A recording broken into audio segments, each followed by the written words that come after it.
Că-ți vii tantele, da? Amândoi, da. Tanteleana! Oi, tanteleane! Ei! E bun așa? Gata, nu? De câte ori asta, nu? Tanteleana! Ei! Ei! Te vezi pe internet și ai la București, te vezi! Dar vezi că vezi matare! Hai! Ei, te vede Ana! Mimi! Ștefane! Poate mă vede. Ștefana, câți ani? Eu sunteți toți seama. Poate mă vede și pe mine, poate.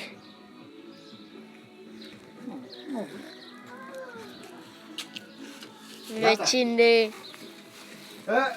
Ai băut așa? Mai pun nenea o cană cu suc? Nu, nu mai. Da. Vrei? Nu. Uite, dă mai și Nu, omule, nu. Păi, omule, cum nu bea, omule?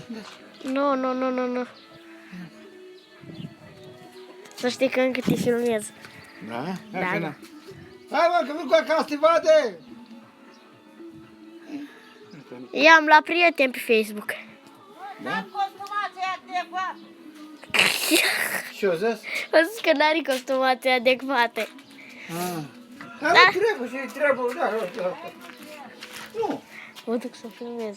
nu, tu și de Hai, tanti Ileana, ieșe. Hai, că video la tine acolo.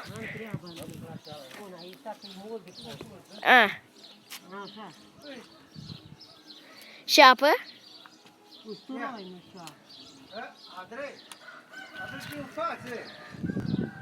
Nu. Stai la câte față.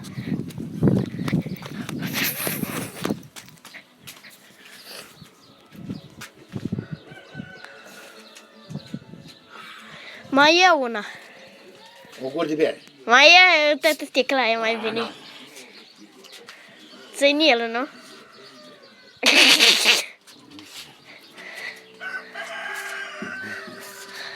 Ia pe asta,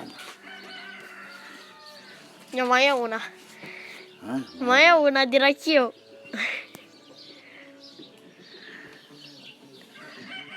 Au-te, Doamne!